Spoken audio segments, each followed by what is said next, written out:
लोकतंत्र देख रहे हैं आप। मैं हूं आपके साथ रेशु त्यागी। लोकसभा चुनाव जीतने के बाद नेता प्रतिपक्ष राहुल गांधी बदले बदले नजर आ रहे हैं।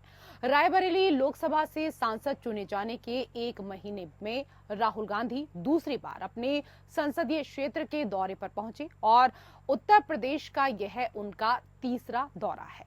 लोकसभा चुनाव खत्म होने के बाद भी राहुल पूरे तरीके से सक्रिय नजर आ रहे हैं। आज रायबरेली दौरे पर पहुंचे राहुल गांधी ने कांग्रेस कार्यकर्ताओं के साथ बैठक की और जिले के विकास की हकीकत जानने की कवायद करते हुए नजर आए। राहुल गांधी 2024 के लोकसभा चुनाव के बाद से जिस तरह संसद से लेकर सड़क तक एक्टिव हैं और एक महीने में दूसरी बार अपने संसदीय क्षेत्र पहुंचे हैं, उसके सियासी मायने निकाले जाने लगे हैं।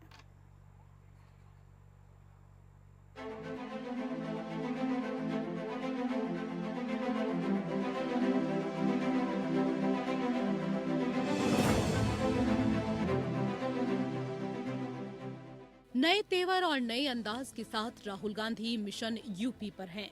रायबरेली से सांसद चुने जाने के बाद राहुल गांधी मंगलवार को दूसरी बार रायबरेली पहुंचे। मिशन यूपी के तहत राहुल गांधी देवरिया के शहीद अंशुमान सिंह की पत्नी के अलावा आंदोलित वकीलों और डॉक्टरों के प्रतिनिधि मंडल से मुलाकात करने के लिए भी पहुंचे। राहुल ने इस दौरान पार्टी कार्यकर्ताओं के साथ भी बैठक की। इसके बाद क्षेत्र में हो रहे विकास कार्यों की भी समीक्षा की। रायबरेली में राहुल ने हनुमान मंदिर में पूजा अर्चना की। इस दौरान सियासत भी जोरदार हुई। राहुल के दौरे को लेकर हिंदू संगठनों ने विरोध में पोस्टर भी लगाए। इस पोस्टर में उनके हिंदू हिंसक वाले बयान पर जवाब मांगा गया। पोस्टर में राहुल गांधी से ये भी पूछा गया कि आप हिंदू धर्म को मानते हो या नहीं, आप किस धर्म के हो, स्पष्ट करो। इन विरोध और प्रदर्शन से बेपरवाह राहुल की नजर यूपी में पैर जमाने की है। दरअसल लोकसभा चुनाव के बाद अब यूपी में 10 विधानसभा सीटों पर उपचुनाव होने हैं। लोकसभा चुनाव में दम दिखाने के बाद अब कांग्रेस की कोशिश है कि विधानसभा उपचुनाव में भी ये सिलसिला बरकरार रहे। इसीलिए राहुल लगातार कोशिश कर रहे हैं कि यूपी के जमीनी मुद्दों से सीधे पार्टी को जोड़ें और सरकार को घेरने की कोशिश की जाए। यूपी में आए नतीजे कांग्रेस के हौसले बुलंद कर रहे हैं। कांग्रेस को भरोसा हो गया है कि यूपी में मजबूती से लड़ा जाए तो अपनी खोई जमीन को वापस पाया जा सकता है। कांग्रेस ने सपा से गठबंधन के तहत महज 17 सीटों पर उत्तर प्रदेश में चुनाव लड़ा और इसमें 6 लोकसभा सीटें इस बार जीती और 5 सीटों पर उसे मामूली वोटों से हार का मुंह देखना पड़ा। साफ है 2024 के चुनाव नतीजे से कांग्रेस उत्साहित है। ऐसे में मिशन यूपी के लिए राहुल ने कोशिशें शुरू कर दी हैं। कांग्रेस और राहुल गांधी ने यूपी को लेकर दबाव पॉलिटिक्स की नीति पर काम करना शुरू कर दिया है, चाहे वो नीट का मसला हो या हाथरस कांड। नीट भले राष्ट्रीय मसला है, लेकिन यूपी को पेपर लीक का केंद्र बताकर कांग्रेस ने यहां अपना पक्ष मजबूत करने के लिए आंदोलन का रास्ता चुना। पहले कांग्रेस के मुख्य संगठन ने आंदोलन किया, इसके बाद एनएसयूआई और यूथ कांग्रेस ने मोर्चा संभाला। इस बीच हाथरस कांड हुआ तो राहुल गांधी ने लोगों के बीच पहुंचने में देर नहीं लगाई। राहुल गांधी हाथरस और अलीगढ़ पहुंचकर पीड़ित परिजनों से मुलाकात करते हुए नजर आए। लोगों का दुख दर्द बांटने के साथ ही उन्होंने एक संदेश भी उत्तर प्रदेश में दिया। तो हाथरस और अलीगढ़ पहुंचकर पीड़ित परिजनों से मुलाकात करके दुख दर्द बांटने के साथ साथ सियासी संदेश राहुल देते हुए नजर आ रहे हैं। दरअसल कांग्रेस यूपी में 1989 के बाद से सत्ता का वनवास झेल रही है। साल 2014 में जबकि 2019 में केवल एक लोकसभा सीट कांग्रेस के खाते में आई थी। 2019 में राहुल गांधी अमेठी से चुनाव हार गए थे। इस बार के चुनाव में केवल 17 सीटों पर लड़ने के बाद कांग्रेस को 6 सीटों पर जीत मिली है। इन 6 सीटों में अमेठी, रायबरेली के साथ इलाहाबाद, सहारनपुर की सीट भी है, जहां कांग्रेस 40 साल के बाद जीती है। सपा के साथ गठबंधन और फिर मुस्लिम और दलित वोटरों को कांग्रेस के पक्ष में रुझान दिखाई दिया है। उसके चलते ही कांग्रेस अपने लिए 2027 के विधानसभा चुनाव में बड़ा अवसर तलाश रही है। ऐसे में राहुल यूपी में अपनी सक्रियता को बनाए रखने के लिए रायबरेली को सियासी हथियार बनाने का दांव चल रहे हैं। अब देखना है कि राहुल इसमें कितना कामयाब होते हैं। Bureau report, APN। तो लोकसभा में नेता प्रतिपक्ष और कांग्रेस नेता राहुल गांधी अपने संसदीय क्षेत्र रायबरेली के दौरे पर हैं। आज सुबह वो रायबरेली पहुंचे, हनुमान मंदिर में उन्होंने दर्शन किए, पूजा की। उसके बाद कांग्रेस के कार्यकर्ताओं से उन्होंने मुलाकात की। दोपहर को रायबरेली के एम्स अस्पताल पहुंचे और यहां पर भर्ती मरीजों का हालचाल भी उन्होंने जाना। लोकसभा में नेता प्रतिपक्ष बनाए जाने के बाद से ही वो काफी सक्रिय नजर आ रहे हैं। लोकसभा सत्र खत्म होने के बाद राहुल गुजरात गए, इसके बाद असम और मणिपुर का दौरा उन्होंने किया, अब रायबरेली में है। राहुल गांधी में पिछले कुछ दिनों से गजब का आत्मविश्वास दिखाई दे रहा है। सड़क से लेकर संसद तक राहुल का जो अंदाज है वो वाकई देखने लायक है। तो इसी को लेकर करेंगे हम चर्चा। कई विशेष अतिथि हमारे साथ पैनल में जुड़ चुके हैं, उनका परिचय आपके साथ करा देते हैं। हमारे साथ बीजेपी के प्रवक्ता अश्वनी शाही जी जुड़ चुके हैं, स्वागत आपका। हमारे साथ कांग्रेस के प्रवक्ता राकेश सिंह यादव जी जुड़ चुके हैं, आपका भी स्वागत। और हमारे साथ सपा की प्रवक्ता पूजा मिश्रा जी भी जुड़ चुकी हैं, आपका भी बहुत बहुत स्वागत। शाही जी, एक समय आप लोग कहते थे कि राहुल गांधी को राजनीति छोड़ देनी चाहिए, सोनिया गांधी जबरदस्ती उनके पीछे पड़ी हुई हैं, उनसे राजनीति करा रही हैं, पर अब वो हर मुद्दे पर वही राहुल गांधी आपको घेरते हुए नजर आ रहे हैं, चाहे मुद्दा मणिपुर का हो या हाथरस का।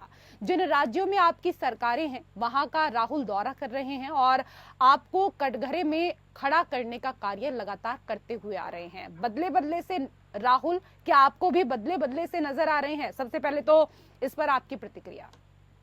रेशु जी, देखिए, अच्छी बात है कि अगर राहुल गांधी जी बदल जाएं, इतनी बार लॉन्च करने की कोशिशों के बावजूद भी अगर एक बार लॉन्च हो गया, पहली बार उनको संवैधानिक पद मिला है। देखिए, इतना अंदर से अभी तक तो वो सिर्फ और सिर्फ गांधी परिवार के अंतिम चश्मो चिराग थे, लेकिन अब उनको एक संवैधानिक पद देश में मिल चुका है। तो अच्छी बात है, वो जाएं, हर जगह देश उनका है, जाना चाहिए। मणिपुर भी जाना चाहिए, हाथरस भी जाना चाहिए, उनको संदेश खाली भी जाना चाहिए, जहां पर लोगों की पीट पीट कर हत्या हो रही है, किस तरीके से कंगारू कोर्ट लगाकर। उनको 70 से ऊपर तमिलनाडु में मरे, वहां भी जाना चाहिए था। राजस्थान में उनकी सरकार थी, वहां पर भी बलात्कार और हत्याएं हो रही थी, वहां के पीड़ितों से भी मिलना चाहिए, उनको जाना चाहिए हर जगह। और ये गंभीरता आ रही है, एक अच्छी बात है।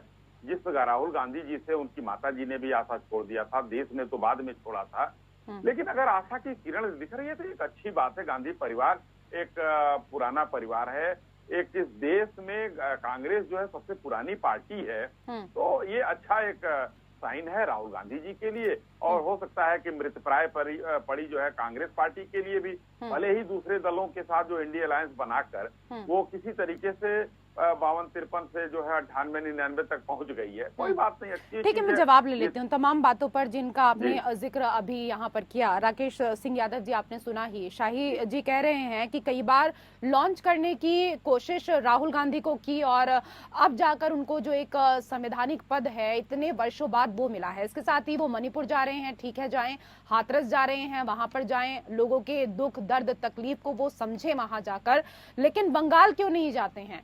वहां भी तो आपके सहयोगियों की सरकार है ना, वहां जाकर संदेश खाली का जब मामला हुआ तब वो नहीं गए। और अभी आज ही देखिए, बंगाल में महिला के साथ मारपीट का जो वीडियो है वो आपने भी देखा होगा कि किस तरीके से 4 लोगों ने हाथ पैर पकड़े हुए हैं और 2 लोग डंडे से मारपीट कर रहे हैं महिला के साथ। और ऐसे में अब खबरें तो ये भी आ रही हैं कि जो आरोपी है वो टीएमसी विधायक का काफी करीबी है।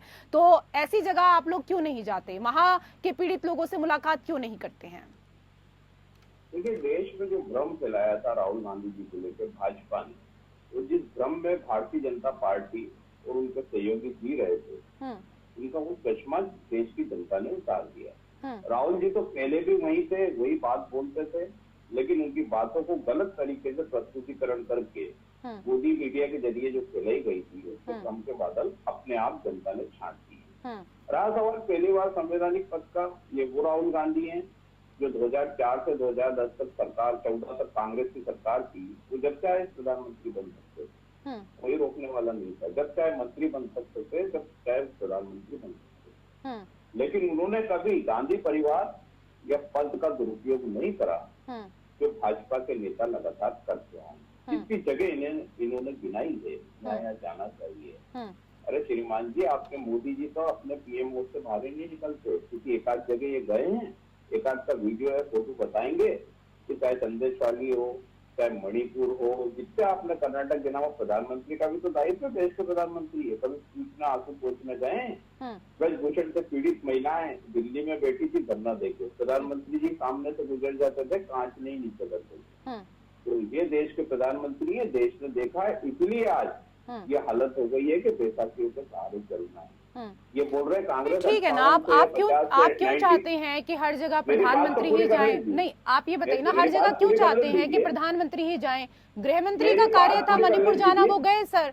तो आप लगातार आप ये बताएंगे कि किसको कहाँ जाना है, किसको नहीं जाना है? राकेश सिंह यादव जी नहीं, बीजेपी बताएगी, वो आप मेरे से पूछेंगे, वो बताएंगे कि राहुल गांधी को कहाँ जाना है, बीजेपी तय करेगी। और हम ये भी नहीं बताएंगे कि देश के प्रधानमंत्री जिम्मेदार है, वो ऐसी घटनाओं में जाएं। तो ठीक है शाही जी, मैं इस पर आपसे जवाब लेना चाहूंगी, क्योंकि लगातार इस बात को लेकर कांग्रेस हमेशा आपके ऊपर हमलावर रही है कि प्रधानमंत्री नरेंद्र मोदी एक बार भी मणिपुर नहीं गए, वहां की जनता का दुख दर्द उन्होंने नहीं बांटा। एक सेकंड सर, मैं सवाल पूछ रही हूँ, मैं पूछ रही हूँ ना, मुझे पूछने दीजिए। वो कह रहे हैं कि एक बार भी उन्होंने वहां की जनता का दुख दर्द नहीं बांटा है, पीड़ितों के आंसू पूछने के लिए वो नहीं गए, और राहुल गांधी वहां पर 3 बार दौरा कर चुके हैं। जब प्रधानमंत्री के पास सब जगह जाने का वक्त होता है, तो क्या फिर ऐसी जगह जहां हिंसा हुई है, पीड़ितों से मुलाकात करने का समय उनके पास नहीं होता है? जी रेशु जी, देखिए ये लोग इसी में अटके रह जाएंगे। कुछ दिन पहले जब कांग्रेस का, एक थोड़ा सा मैं वो चित्रण करूंगा कि कांग्रेस की सरकार थी और वहाँ 5 साल तक वहाँ मणिपुर जला था, तो देश के गृह राज्य मंत्री 2.5 घंटे के लिए मणिपुर गए और उसमें भी 2 घंटे वो हवाई अड्डे पर रहे थे। और आज जब ये मणिपुर में घटनाएं हुई हैं तो 2-3 बातें हुई हैं। एक तो देश के गृह मंत्री जी 3 दिन तक वहाँ कैंप किए, गृह राज्य मंत्री 22 दिन तक वहाँ रहे। उसके बाद स्थितियां यहाँ तक हम लोग ले आए कि दोनों संप्रदाय के लोग एक साथ बैठकर खाना भी खा चुके हैं। और ये जो राजनीतिक जो गिद्ध है ना, ये केरोसिन लेकर चलते हैं अपने साथ। ये जाते हैं केरोसिन छिड़क कर, हर जगह कहते भी हैं राहुल गांधी जी देश में केरोसिन छिड़का हुआ है, यही लोग छिड़क रहे हैं। ये आग भड़काने जाते हैं। शांति अब स्थापित होने की स्थिति में था, क्योंकि ये लोग जाना है, इनको एक राजनीतिक टूरिज्म करना है, हाथरस में मृतक टूरिज्म करना है, तो ये टूरिज्म करके आते हैं। और उसके बाद ये लोग प्रधानमंत्री क्यों नहीं गए, प्रधानमंत्री क्यों नहीं वहां ये पहुंचे? अरे भाई, उनका मंत्रिमंडल है, प्रधानमंत्री जी के साथ वो सब आंख कान नाक हैं, वो जाएंगे। गृह मंत्री देश के कुछ है ही नहीं है, गृह राज्य मंत्री कुछ है ही नहीं, कोई जिम्मेदारी नहीं है, प्रधानमंत्री ही जाए। प्रधानमंत्री जी जो काम कर रहे हैं उस काम को करने दिया जाए, ये लोग चाहते जी। ठीक है शाही जी, मैं आऊंगी आपके पास, क्योंकि पूजा मिश्रा जी भी हमारे साथ इस डिबेट में चर्चा के लिए हमारे साथ मौजूद हैं। पूजा मिश्रा जी, क्योंकि राहुल आम जनता से मुलाकात कर रहे हैं, उनका दुख दर्द भी बांट रहे हैं, फिर चाहे वो मणिपुर के पीड़ित हों या हाथरस के। बदले बदले से राहुल का ये अंदाज लेकिन बीजेपी को रास नहीं आ रहा है। बीजेपी के तमाम नेता इस दौरान ये कहते हुए नजर आ रहे हैं कि जहां जहां हिंसा हुई है वहां जाकर राहुल सिर्फ आग में घी डालने का कार्य कर रहे हैं। आपकी भी टिप्पणी लेना चाहूंगी इस पर। आपको नमस्कार रेशु जी। नमस्ते प्रस्ताव को मेरा नमस्कार। रेशु जी, ये कह रहे हैं कि जहाँ जहाँ हिंसा हुई है वहाँ पे माननीय राहुल गांधी जी जाकर आग में घी डालने का कार्य कर रहे हैं, तो इनका ये कंट्रोल क्यों नहीं कर लिया? माननीय राहुल गांधी जैसा तो हुआ नहीं कि आज जो है घटना घटी है दूसरे दिन पहुंच गए। ये कह रहे थे ना कि हमारा मंत्रिमंडल है, सिर्फ प्रधानमंत्री जी जिम्मेदार नहीं है, तो हम कह रहे हैं ना भाई, आपका मंत्रिमंडल है तो मंत्रिमंडल क्यों नहीं पहुंच रहा था? आपका मंत्रिमंडल तो यही है कि शिक्षा मंत्रालय के जो मंत्री है वो मानते नहीं है कि पेपर में धांधली हुई, नीट में धांधली हुई। रेल मंत्रालय और रेल दुर्घटना की जिम्मेदारी नहीं लेते। अरे आपके ही तो मंत्रिमंडल है, क्यों नहीं जिम्मेदारी ले लेते हैं? अगर जो है माननीय राहुल गांधी जी जा रहे हैं तो आपको आपत्ति क्या है? नहीं जाए तो भी आपको आपत्ति है। आप सरकार में हैं, सत्ता में हैं, और आप अपने सत्ता में रहते हुए 10 साल आपको केंद्र सरकार में हो गया, उत्तर प्रदेश की मैं बात कर लूं तो 7 साल आपको उत्तर प्रदेश में हो गया, और आप ही थे जो ढिढोरा पीट के कह रहे थे कि हमारी स्वास्थ्य व्यवस्था स्ट्रांग है, हमारी कानून व्यवस्था स्ट्रांग है, और हाथरस में एक दुर्घटना घटती है और आपकी स्वास्थ्य व्यवस्था और कानून व्यवस्था सब सड़क पे आ जाती है। एक बारिश होती है, सारा आपका विकास जलमग्न हो जाता है। अब क्यों नहीं कर रहे हैं कार्य? आप मत दीजिए ना औषध, किसी को भी मत दीजिए, कोई आग में घी डाल, आप आग ही मत करिए ना, आग तो आप कर रहे हैं ना। हाँ, आप दूसरा कोई शांत करने के लिए जा रहे तो भी आपको आपत्ति हो रही है कि क्यों जा रहे हैं वहाँ पे शांत करने के लिए, कह रहे नहीं हम ही शांत कर रहे हैं, तो भाई आप आग लगने क्यों दे रहे हैं? मतलब अच्छा ठीक है, लेकिन एक चीज यहाँ पर ये भी है ना पूजा मिश्रा जी, क्योंकि राहुल की जगह जगह तारीफ हो रही है तो कहीं ना कहीं उनका विरोध भी देखने को मिल रहा है। रायबरेली में जगह जगह पोस्टर लगाए गए हैं जिन पर लिखा है राहुल गांधी जवाब दो, आपको अपना अमूल्य वोट देने वाला रायबरेली का हिंदू मतदाता क्या हिंसक है, आप किस धर्म के हो स्पष्ट करो, आप हिंदू धर्म को मानते हो या नहीं, रायबरेली का हिंदू मतदाता आपको भविष्य में वोट क्या गाली खाने के लिए देगा। इस तरह के पोस्टर भी रायबरेली में जगह जगह लगे हुए हैं। और अब देखिए क्योंकि 10 सीटों पर उपचुनाव भी होना है तो ऐसे में कहीं ना कहीं इसका खामियाजा आप दोनों ही पार्टियों को उठाना भी पड़ सकता है।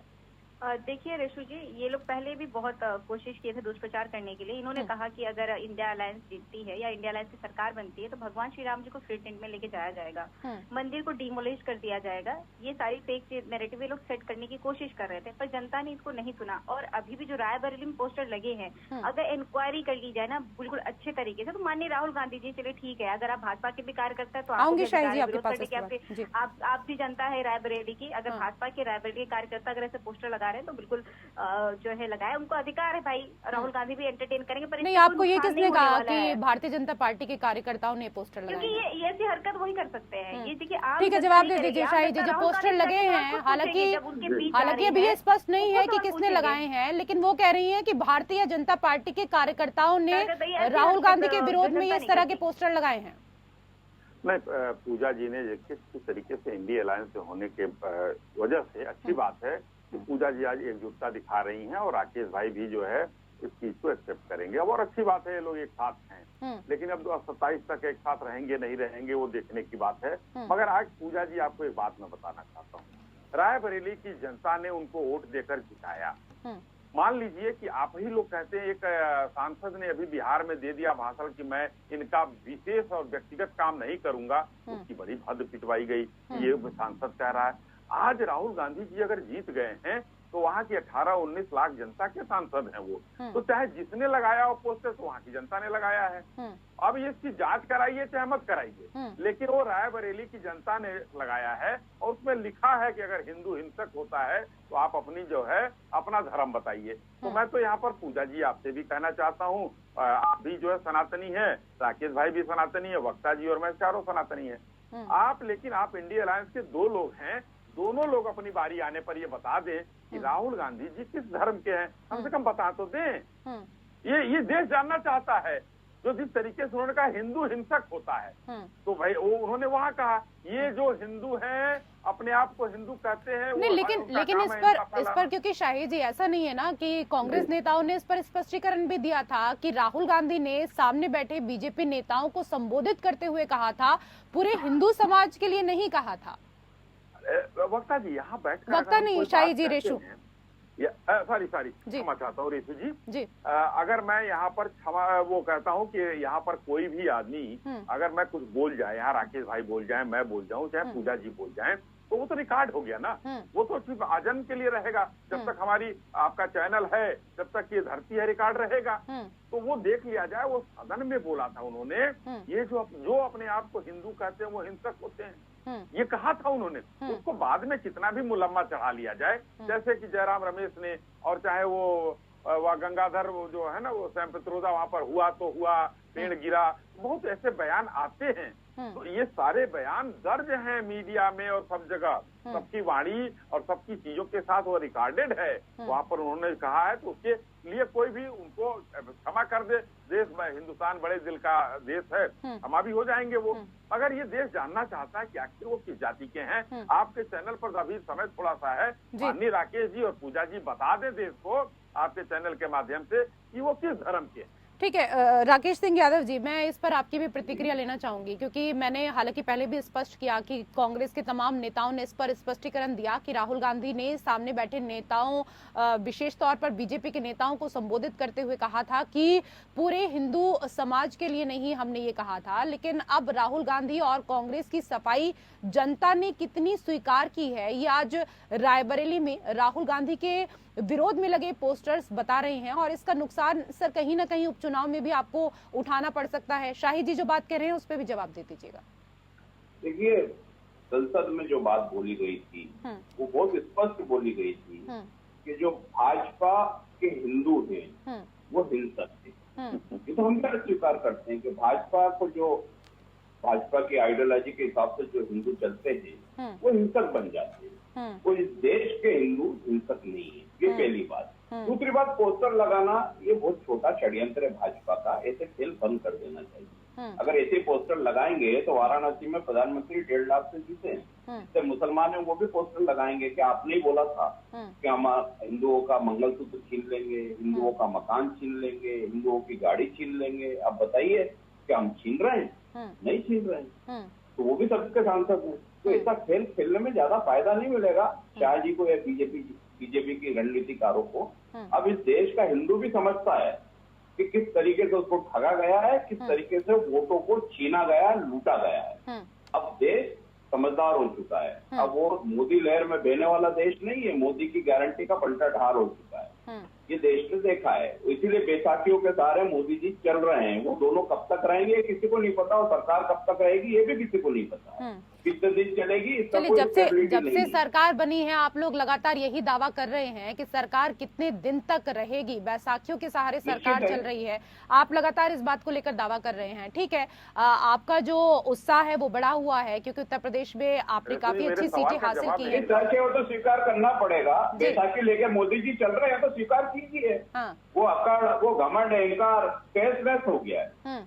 लेकिन आप हर बार, एक सेकंड, आप हर बार ये कहते हैं राकेश सिंह यादव जी की बैसाखियों के सहारे चल रहे हैं। बैसाखियों के सहारे चलना इसको कैसे कह सकते हैं? क्योंकि आप भी गठबंधन के साथ चुनाव लड़े थे, ये भी गठबंधन के साथ चुनाव लड़े हैं। अगर बाद में कुछ गठजोड़ किया होता तो आप बैसाखियों के सहारे कह सकते थे, लेकिन गठजोड़ तो नहीं किया ना, वो तो पहले से ही सहयोगियों के साथ लड़े और फिर उसके बाद जीत गए। तो कैसे बैसाखियों के सहारे ये बात हुई? इनके दोनों सहयोगी है, टीडीपी और जनता दल, दोनों को धक्का दे चुके हैं मोदी जी पिछली 02 में, वो भूले नहीं है। उनके साथ जो व्यवहार किया था टीडीपी के साथ, सीबीआई, ईडी का, और जनता दल के मंत्री नहीं बनाए थे, दोनों समर्थन वापस ले चुके, बाहर हो चुके थे। अब मजबूरी में मोदी जी बीच में खड़े हैं, और दो बैसाखियां जो खड़ी हैं उनको भी पता है कि आने वाले आम चुनाव के पहले क्या करना है, वो देश भी देखेगा। ये नतीजा तो जो उन्होंने कर्म करे उसी का भुगतान कर रहे हैं। राकेश भाई, हमारे सवाल का जवाब नहीं मिला। शाहिद जी आपके सवाल का जवाब शायद मिलेगा भी नहीं। अभी राकेश सिंह यादव जी जवाब नहीं देंगे, वो जवाब नहीं देंगे, लेकिन इतना जरूर आपने सुन लिया होगा शाहिद जी कि उन्होंने कहा है कि बीजेपी वाले हिंसक हैं, हिंदू हिंसक नहीं है, सिर्फ बीजेपी वाले हिंसक हैं। ये लाइन 100% बीजेपी के हिंदू जो भी शामिल है उनको हिंसक बीजेपी बनाती है। वो हिंदू धर्म का सत्यानाश भाजपा ने किया है। अब देखिए, अब शब्दों को ट्विस्ट घुमा लीजिए। उन्होंने स्पष्ट कहा था ये जो हिंदू कहते हैं, चलिए उसको छोड़ देते हैं, उस बात को अब छोड़ देते हैं, क्योंकि अगर उन्होंने ऐसा बोला है तो उसका खामियाजा कहीं ना कहीं आने वाले चुनावों में उनको उठाना पड़ेगा। और अगर नहीं बोला है जनता, क्योंकि शाही जी खुद समझदार है। लेकिन अब 10 सीटों पर पूजा मिश्रा जी उपचुनाव भी होने हैं और लोकसभा चुनाव के बाद अब यूपी में 10 विधानसभा सीटों को लेकर आप दोनों ही काफी उत्साहित नजर आ रहे हैं, क्योंकि लोकसभा चुनाव में दम दिखाने के बाद अब कांग्रेस और सपा दोनों की कोशिश है कि विधानसभा उपचुनाव में भी ये सिलसिला इसी तरीके से बरकरार रहे। कौन कौन से ऐसे मुद्दे हैं, कौन कौन से ऐसे विषय हैं जिनको आप उपचुनाव में उठाएंगे? क्या फिर एक बार अखिलेश यादव पीडीए के मुद्दे को लेकर जनता के बीच जाएंगे, या कुछ अन्य मुद्दे इस बार रहने वाले हैं आपके? देखिए रेशु जी, पीडीए का जो हमारा नारा है वो हमारा रहेगा ही नारा पीडीए का।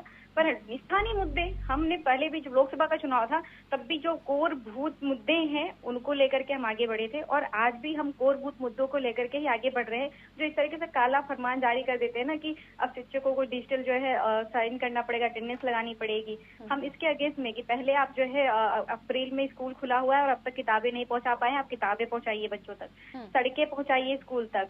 और जो जलमग्न हो रही है नगरिया, इनको जलमग्न से मुक्त करिए। हम इन मुद्दों पर लड़ रहे हैं। जो अग्निवीर जैसी व्यवस्था आपने रखी है, इसको हटाना पड़ेगा। इस व्यवस्थाओं के अगेंस्ट लड़ रहे हैं हम। ये जो गन्ना किसानों का भुगतान नहीं दिए, ये अभी जो है सदन में झूठ बोले जाते हैं। देश के रक्षा मंत्री कहते हैं कि 1 करोड़ जो है दिया जाता है जो अग्निवीर होते उन्हें, पर अभी जो है 4 दिन पहले राजस्थान के जो अग्निवीर था उसके अकाउंट में पैसे गए हैं। वो 2022 जो है दिसंबर में वो वीर गति को प्राप्त हुए थे। सोचिए, जब सदन में अगर ये सवाल ना उठाया जाए विपक्ष के तरफ से, तब ये कार्य करेंगे ही नहीं। ये बस ऐसे मान के चलिए। मैं माफी चाहूंगी शाही जी, आप इस पर जवाब देना चाहते थे, लेकिन मेरे पास समय का अभाव है। बहुत बहुत धन्यवाद आप सभी मेहमानों का हमारे साथ इस चर्चा में जुड़ने के लिए। लोकतंत्र में मेरे साथ फिलहाल इतना ही। नमस्कार।